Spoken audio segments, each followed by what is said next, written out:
Berita terkini. Dampak perubahan iklim terhadap kesihatan manusia. Perubahan iklim menyebabkan banyak sekali masalah lingkungan. Hal yang sudah terjadi adalah fenomena mencairnya es di kutub-kutub bumi yang menyebabkan permukaan air naik sehingga menyebabkan banjir. Ditambah lagi cuaca ekstrim yang belakangan ini sering terjadi. Misalnya saja musim kemarau yang berkepanjangan, gelombang panas yang meningkatkan suhu udara secara ekstrim, dan hujan lebat yang sering kali terjadi. Jika daratan tidak sanggup menampung limpahan air yang banyak, hujan kencang yang terjadi terus-menerus akan menyebabkan banjir. Kondisi banjir menyebabkan lingkungan kotor dan menjadi lingkungan yang sangat baik bagi serangga dan nyamuk penyebar penyakit untuk hidup dan bereproduksi. Dengan kondisi seperti ini, kasus seperti penyakit malaria dan demam berdarah akan sangat banyak. Sementara kondisi ekstrim lingkungan mempengaruhi daya tahan tubuh manusia, sehingga mudah sekali menjadi sakit. Perubahan iklim juga menyebabkan cuaca ekstrim yang sulit ditebak. Di suatu wilayah bisa saja terjadi hujan secara terus-menerus yang disertai dengan angin kencang dan menyebabkan banjir. Sementara di wilayah lain terjadi kemarau berkepanjangan hingga mengeringkan sawah, ladang dan sumber-sumber air masyarakat. Belum lagi suhu ekstrim yang disebabkan oleh terik matahari yang dapat membakar kulit. Di Indonesia yang beriklim tropis ini, pada musim kemarau yang berkepanjangan adalah kondisi yang sangat baik bagi perkembangan bakteri, virus, serangga, dan jamur. Karena kelembapan udara pada musim kemarau cukup tinggi, mikroorganisme tersebut tumbuh dengan sangat subur dan bisa bertahan hidup lebih lama. Kondisi ini menyebabkan penyakit yang berhubungan dengan bakteri dan udara semakin banyak terjadi, seperti penyakit kulit akibat jamur. Selain itu, udara yang hangat adalah pertanda yang baik bagi bunga untuk melakukan penyerbukan. Umumnya orang akan alergi dengan benda-benda kecil seperti serbuk bunga, sehingga kondisi ini menyebabkan peningkatan penyakit akibat alergi meningkat. Sedangkan kemarau akibat peningkatan suhu bumi secara terus-menerus dapat menyebabkan kebakaran semak dan hutan. Asap yang dihasilkan dari kebakaran hutan dapat berdampak pada kesehatan pernafasan manusia. Dalam kondisi tersebut akan sering ditemukan kasus-kasus seperti infeksi pernafasan.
manusia.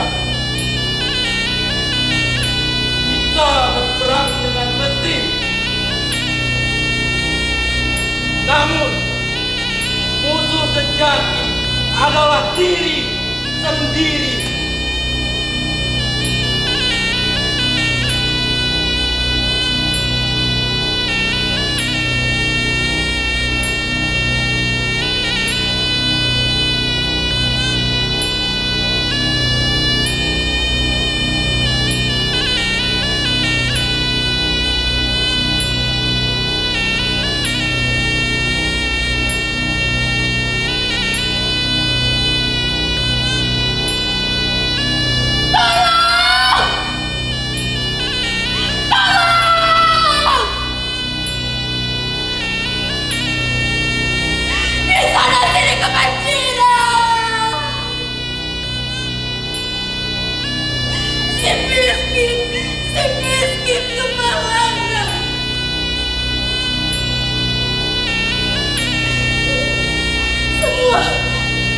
Semua rusak, orang, tak karuan, mungkin bumi sudah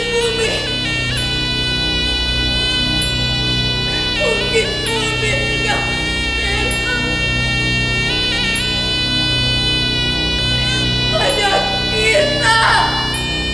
Pada kita si merusak alam.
Plastik sebagai pakaian diri.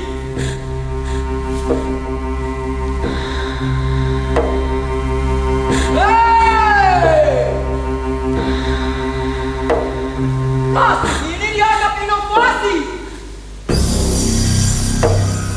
Rumah sampahnya Hawaii. Dicampakkan ke kali. Siapa peduli?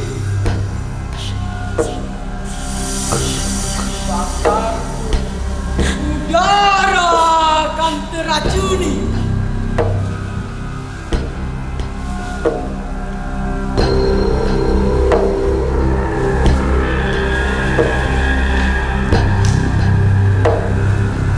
Bumi kita dibayang-bayangi bencana. Dengar, gunung es telah mencair di Antartika.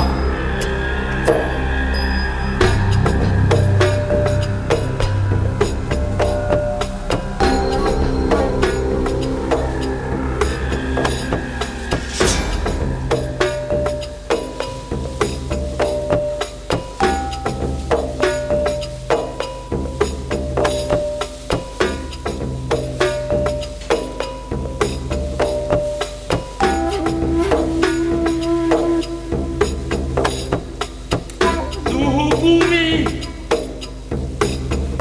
telah meninggi dirasa. Hujan, badai, riuh topannya datang tiba-tiba. Virus, penyakit berevolusi dengan beragam nama. Sementara kita hanya bisa merasakan sesak di dada. Satu persatu manusia hilang, mati sia-sia. Inilah kita simpan diri.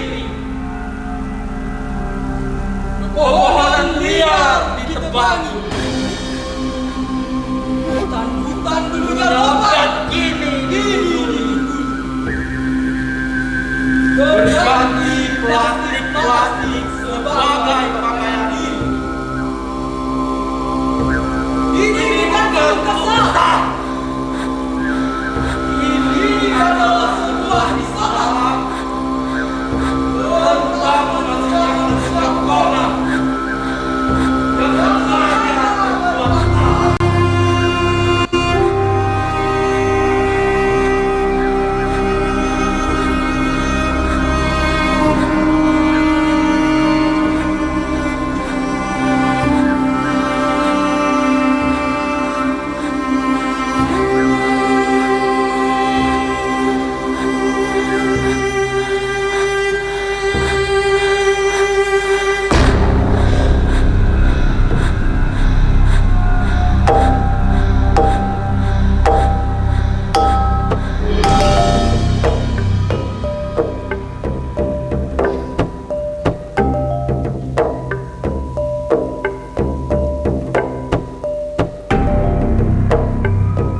Dunia di tahun 2050.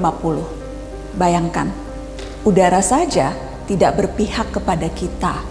Suhu memanas ekstrim. Sebagian orang terpaksa mendekam setiap hari di ruang ber-AC dengan handuk basah menyeka wajah. Mata terus berair. Dan kita hanya dapat tertidur di setiap subuh karena cuma itu waktu yang cukup sejuk.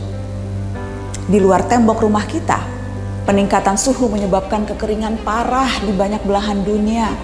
Hanya orang kaya yang bisa membayar air. Keran-keran di tempat publik dikunci. Hutan-hutan terbakar. 2 miliar orang berhadapan langsung dengan suhu yang bisa meroket sampai 60 derajat Celcius. Titik panas di mana tubuh manusia tak dapat bertahan lebih dari 6 jam. 2050, permukaan laut naik drastis menyebabkan badai ekstrim. Kota-kota pesisir tersapu pasang dan banjir menewaskan ribuan dan menggusur jutaan orang. Beberapa kota terpadat di dunia tenggelam, termasuk Alexandria, Kairo, Mumbai, Shanghai, Bangkok, dan tentu saja Jakarta. Orang-orang harus mengungsi ke tempat yang lebih tinggi. Setiap hari kita akan melihat foto rombongan keluarga mengarungi banjir. Yang agak beruntung bisa tetap tinggal di rumah dengan air hingga mata kaki. Seperti Jakarta di tiap musim banjir, tapi ini di seluruh dunia. 2050, pandemi bukan hanya varian COVID. Perubahan suhu, banjir, urbanisasi, dan pergerakan populasi manusia mengakibatkan penyebaran penyakit. Setengah dari populasi dunia beresiko tertular malaria atau demam berdarah. Wabah baru bisa melampaui angka kematian penyakit jantung, menciptakan krisis perawatan kesehatan. Perusahaan asuransi pun menolak melayani. Apa yang kita lalui 2 tahun kemarin tampak tak ada apa-apanya. 2050, kelaparan merajalela. Populasi dunia meningkat sampai 9 miliar jiwa, walau tingkat kesuburan manusia menurun. Terlalu banyak mulut harus diberi makan, sementara dunia kekurangan air dan lahan yang bisa digarap. Bahan makanan akan semakin mahal, jumlah orang kurang gizi di dunia pun terus meningkat. Sementara bantuan logistik, kalaupun ada, pasti tiba terlambat karena terhambat bencana di mana-mana. 2050, hubungan internasional tak lagi akur. Setiap negara menjadi egois dan saling curiga. Perdagangan global macet karena negara-negara berhenti mengekspor dan memilih mempertahankan sumber daya mereka sendiri. Padahal jutaan orang butuh bermigrasi. Tapi banyak negara lockdown dan menjaga perbatasan dengan tentara. Sedikit kesalahpahaman akan menciptakan perang. Dan seperti biasanya, netizen lalu memperuncing keadaan dengan memenuhi media sosial dengan teori konspirasi dan video-video propaganda. Teman-teman, meski terdengar seperti naskah disaster movie, itu tadi tidak mengada-ngada, menghayal atau menakut-nakuti. Semua gambaran itu berbasis pada penelitian dan data-data saintifik. Hitungan skenario 2030, 2050, 2100 per tahun semuanya ada.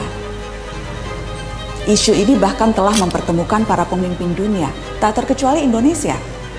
Kemarin Presiden Jokowi hadir dalam KTT COP26, sebuah forum tingkat tinggi yang diikuti 197 negara. Mereka membicarakan masa depan, rencana untuk menghalangi skenario-skenario tadi terwujud. Memang sulit, karena masing-masing negara punya kepentingannya sendiri. Akan ada tarik ulur yang berbelit-belit, tapi kesepakatan harus dilaksanakan. Dunia harus melakukan pengurangan karbon secara progresif, mencapai target 0 emisi segera. Negara-negara maju yang secara historis lebih bertanggung jawab harus mau membantu pendanaan negara-negara lain untuk ikut memerangi krisis iklim. Dunia berpacu dengan waktu. Gelisah tidak akan menghalangi 2050 sampai di kalender kita.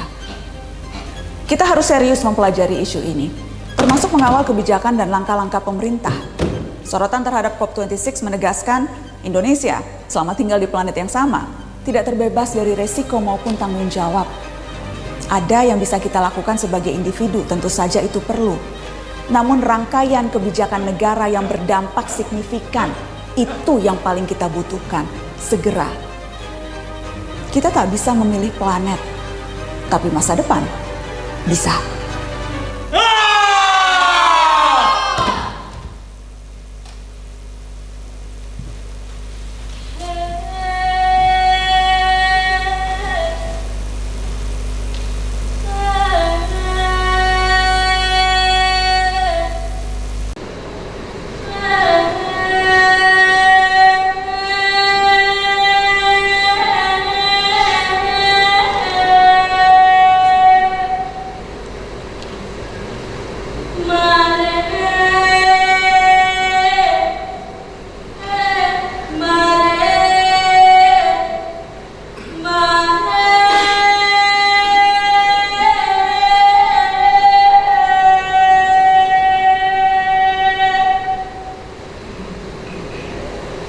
adalah bumi.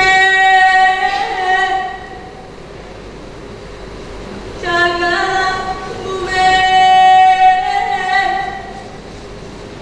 Jagalah bumi.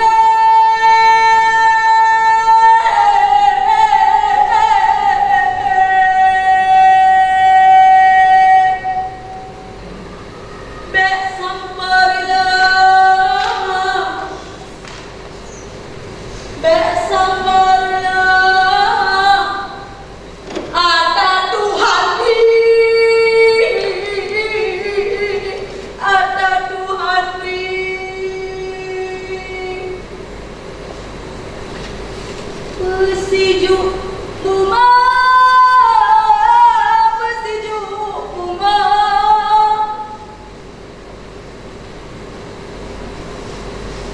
basuhlah hati, basuhlah hati, benahi diri, benahi diri. Untuk anak cucu di masa nanti.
anugerah dari Yang Maha Kuasa.